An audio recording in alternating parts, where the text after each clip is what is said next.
দর্শক, যেমনটি বলছিলাম, শরীয়তপুরের জাজিরা এলাকায় পদ্মা নদীর ভয়াবহ ভাঙন শুরু হয়েছে।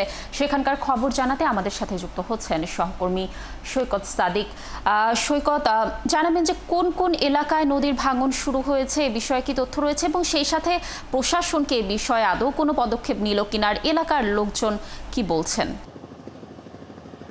লাবণী, আপনি বলছিলেন যে গত ২-৩ দিন ঠিক পদ্মা সেতুর একেবারে পূর্ব প্রান্তে যে একটি বেড়িবাঁধ নির্মাণ করা হয়েছে, জাজিরা থেকে মাঝিরঘাট হয়ে এই যে আলমখার কান্দির পর্যন্ত যে বেড়িবাঁধটা ২ কিলোমিটার বেড়িবাঁধ, সেটা কিন্তু হঠাৎ করেই গত সোম মঙ্গল বুধ টানা ৩ দিন ভাঙনের কবলে পড়ে এবং এই বেড়িবাঁধ এই ২ কিলোমিটার বলতে গেলে প্রায় পুরোটাই ভেঙে গেছে। এবং এখন যে আমি যে আলমখা বাইতুল হাকিম যে মসজিদটি রয়েছে, কিছুক্ষণ আগে এই মসজিদে জুমার নামাজ আদায় হলো এবং মুসল্লিরা এবং এই মসজিদের যে ইমাম তিনি দু হাত তুলে দোয়া করলেন আল্লাহর কাছে। আল্লাহ, যেহেতু মসজিদটা একেবারে হুমকির মুখে, মসজিদটা একবারেই বেড়িবাঁধের ঠিক ভাঙার পরেই মসজিদের অবস্থান, এবং তিনি আল্লাহর কাছে এবং মুসল্লি সহ দোয়া করলেন আল্লাহ যাতে মসজিদ বা এলাকার মানুষকে যাতে হেফাজতে রাখে, এই পদ্মার যে ভাঙন, এই ভাঙন যাতে আর না হয়।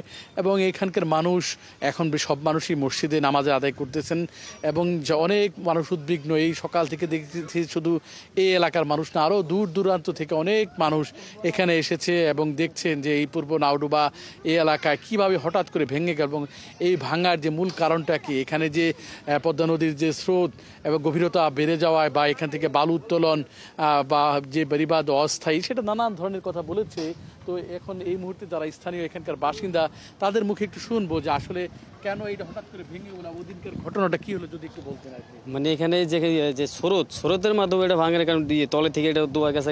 আমরা যে বিগত দিনে 7টা ভাঙা দিয়ে এখানে বেড়িবাঁধের আশা, মানে বেড়িবাঁধ দেখে আমরা এখানে জায়গা কিনে মানে বাড়ি করছি। এখন যে 7টা ভাঙা দিয়ে মানে আমাদের কিছু নাই আর কি, কিছু নাই। যে বেড়িবাঁধ যে ছিল, যে বেড়িবাঁধের আশা আমরা বাড়ি করছি, সেই বেড়িবাঁধ স্থায়ী না আর কি।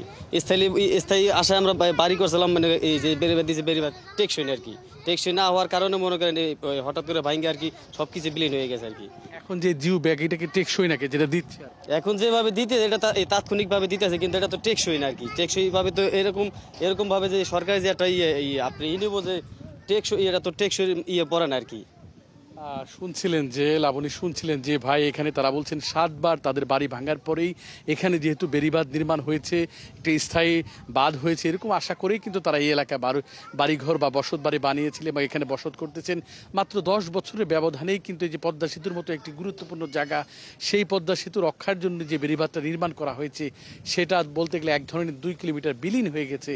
এখন যেই অস্থায়ীভাবে তাৎক্ষণিকভাবে যেই জিও ব্যাগ দেওয়া হচ্ছে, আমরা এখানকার যারা মানুষ অনেকে অভিযোগ করেছে আসলে এই ব্যাগগুলা জিও ব্যাগ না, এখানে ভিতরে যেহেতু সাময়িকভাবে বালু ঢুকিয়ে সেগুলো ফেলা হচ্ছে, এই বালু কি জমাট বাঁধবে কিনা বা বালু আস্তে আস্তে বস্তাটা ছিঁড়ে সেগুলো নষ্ট হয়ে যাবে, সেই বিষয়গুলো তারা বলছেন। আরও 2-1 জন এসেছেন এখানকার মানুষ, তাদের মুখে শুনবো।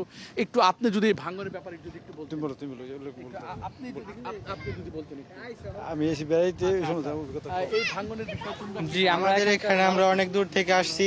আমরা দেখলাম এখানে অনেক ভাঙা পড়ছে, মানুষের অনেক ক্ষয়ক্ষতি হচ্ছে। এটা আমরা দেখলাম। এখন মানুষের পাশে দাঁড়ানো উচিত এবং মানুষকে সাহায্য করা উচিত, আমরা এটাই প্রত্যাশা করি। সব বয়সের মানুষই তো যেহেতু আসছেন, ঘুরছেন, দেখছেন এবং যারা শুনে আসছেন যে পদ্মা এখানে ভাঙতেছে, যেহেতু আজকে শুক্রবার বন্ধের দিন অনেকেই ছুটে এসেছেন এবং তারাও বলছেন যে এই এলাকায় একটি স্থায়ী বাঁধ নির্মাণ দরকার। এই এলাকার মানুষ যাদের ঘর বাড়ি বিলীন হয়ে গেছে, যারা এখন খোলা আকাশের নিচে আছে, তাদের সহায়তা দরকার, তাদের আর্থিক সহায়তা দরকার, তাদের খাবারের দরকার। আবার অনেকে বলছে এই সব বিষয়গুলো নজরদারির জন্য সেনাবাহিনীরও দরকার, যাতে সুন্দরভাবে কাজ হয়। যেহেতু প্রশাসন এখানে, যেহেতু স্থানীয় যারা সংসদ সদস্য ছিলেন বা ইউনিয়ন পরিষদ বা উপজেলা চেয়ারম্যান ছিলেন, এইসব এখন যেহেতু একটা অনুপস্থিতির ব্যাপার রয়েছে, এর জন্য এখানে এইসব কাজে একটু ধীরগতি রয়েছে বলে অনেক অভিযোগ করছেন। সব মিলিয়ে তারা বলছেন এখানকার এই কাজটা আরো দ্রুত গতিতে করা দরকার। থাকুন আপনি আমাদের সাথে, আমরা নিশ্চয়ই পরবর্তী সংবাদ সংযোগে আবার আপনার সাথে যুক্ত হয়ে সেখানকার সর্বশেষ তথ্য দর্শকদের জানানোর চেষ্টা করব।